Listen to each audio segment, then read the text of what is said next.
Mundano: você está certo. Parece-me que a pessoa que tem a liberdade de conservar o que possui, mas abre mão de tudo pela promessa ilusória da religião, é um tolo religioso. Deus espera que usemos a sabedoria. Sejamos sábios como as serpentes. Os sábios aproveitam as oportunidades enquanto o sol brilha, não na chuva. Deus fez tanto o sol quanto a chuva, mas Ele espera que julguemos qual a melhor ocasião para fazermos o nosso trabalho.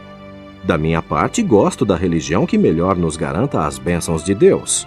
Quem é governado pela razão não imaginaria que, havendo Deus nos concedido todas as coisas boas da vida, não desejaria que as conservássemos por amor a Ele? Abraão e Salomão enriqueceram e eram muito religiosos.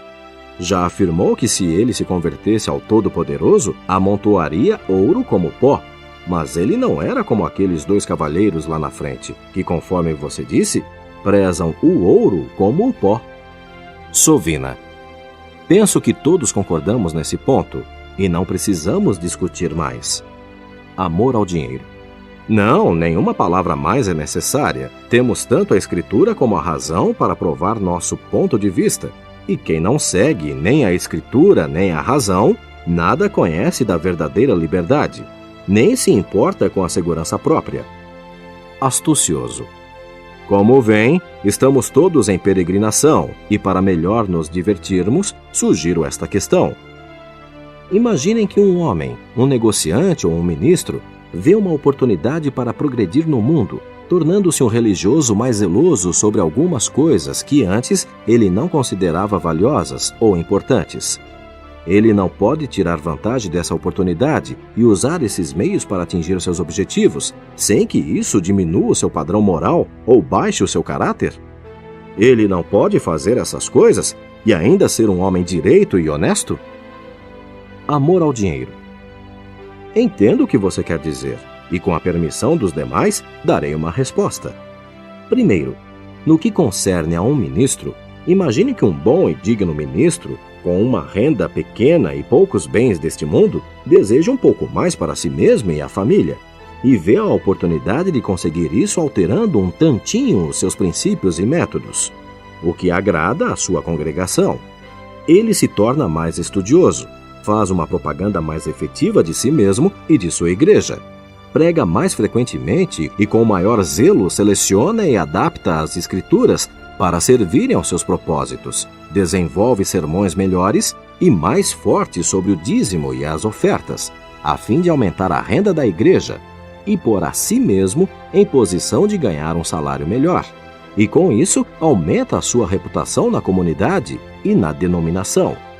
Não vejo razão para que não tire vantagem dessa oportunidade. De fato, penso que deveria fazê-lo.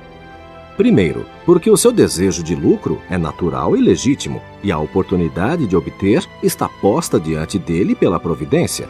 Então ele deve conseguir o mais que puder, sem questionar por causa da consciência.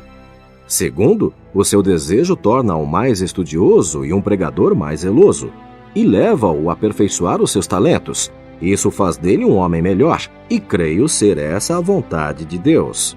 Terceiro, quanto a ele condescender com os desejos de seu povo, renegando a alguns de seus princípios para servi-los, penso que seja louvável, pois mostra que possui um espírito abnegado e um temperamento brando e vitorioso, o que faz dele a pessoa adequada à sua profissão.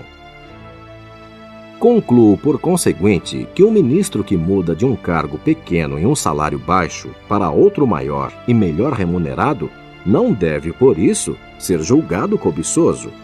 Ao contrário, uma vez que melhorou a qualidade de seu serviço, deve ser considerado como alguém que segue judiciosamente as regras de sua vocação e aproveita o melhor que pode uma oportunidade posta diante dele para fazer o bem. Agora, quanto à segunda parte de sua questão, que diz respeito a um negociante, suponhamos que um negociante que obtenha pouco lucro ou um trabalhador que receba um salário pequeno possa, tornando-se religioso, melhorar a sua situação. Casando com uma mulher rica, conquistando mais clientes ou clientes melhores, ou arranjando um emprego melhor. Não vejo por que isto não possa ser feito legitimamente. Minhas razões são estas. Tornar-se religioso é uma virtude, qualquer que seja o meio. Não é ilegal ter uma mulher rica, ou um negócio mais lucrativo, ou um salário melhor. Ademais, o homem que consegue estas coisas por tornar-se religioso, consegue o que é bom por se tornar bom ele mesmo. Então, o resultado é uma vida boa, uma boa esposa, mais dinheiro, mais clientes, melhor salário ou negócio melhor. Tudo por haver se tornado religioso. Além do que, obter estas coisas é um bom motivo para se virar religioso. Esta resposta do Senhor, amor ao dinheiro, foi entusiasticamente recebida por todos, e todos concordaram que ninguém poderia refutá-la com sucesso. Decidiram, pois, ir apresentar a questão a Cristão e Esperançoso, uma vez que ambos haviam rejeitado o Senhor astucioso e as suas ideias.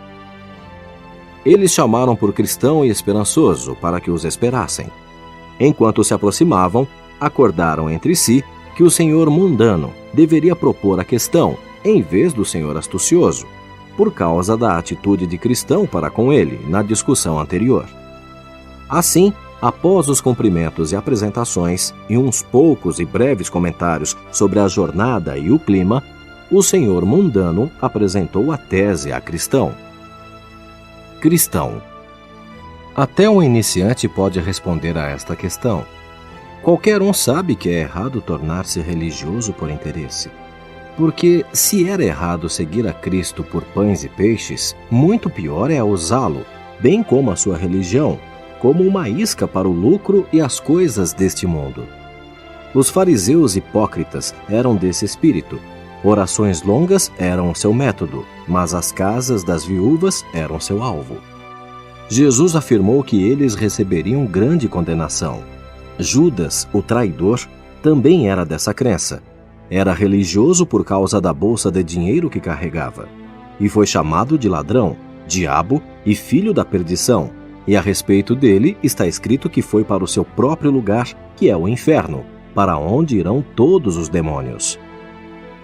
Simão, o enganador, era igualmente dessa opinião. Ele tentou subornar os apóstolos para que lhe dessem do poder do Espírito Santo, a fim de usá-lo para o próprio proveito e glória. Todavia, Pedro disse-lhe que o seu coração era mau, que ele estava em fel de amargura e laço de iniquidade. Satanás é o autor dessas ideias. Foi ele quem induziu Ananias e sua esposa Safira a conservar parte do dinheiro para um momento de necessidade e viver do tesouro comum da igreja, o trabalho dos outros, enganando os cristãos e usando a religião em proveito próprio. Deus, porém, acometeu-os de morte. Consequentemente, aquele que abraça a religião para ganhar o mundo é um ladrão, mentiroso, enganador, hipócrita e Judas, que trocará a religião pelo mundo da mesma forma que Judas vendeu o Senhor por 30 peças de prata. Essa doutrina pode parecer plausível, mas é do diabo, e se alguém a aceita como verdadeira, a sua recompensa será de acordo com as suas obras. Então os quatro puseram-se a fitar um ao outro em silêncio. Esperançoso assentiu. Amém. O Senhor astucioso e seus companheiros ficaram para trás, enquanto Cristão e Esperançoso seguiram o seu caminho. Quando já se haviam distanciado, Cristão comentou com Esperançoso: Se esses homens não podem se suster diante de mim, como esperam suster-se perante Deus? E se emudecem quando lidam com vasos de barro, o que farão quando repreendidos pelas chamas do fogo consumidor? A travessia da planície do alívio. Cristão e Esperançoso prosseguiram até chegar a uma aprazível planície, onde caminharam com liberdade e satisfação. A planície era pequena e eles logo atravessaram. Do outro lado da planície encontraram uma colina chamada Lucro. Na colina havia uma mina de prata, para onde algumas pessoas haviam se desviado da estrada, por causa da singularidade do local. Tinham chegado perto demais da jazida e jamais haviam retornado. O chão cedera sob elas, fazendo-as cair. Algumas foram mortas e outras ficaram mutiladas.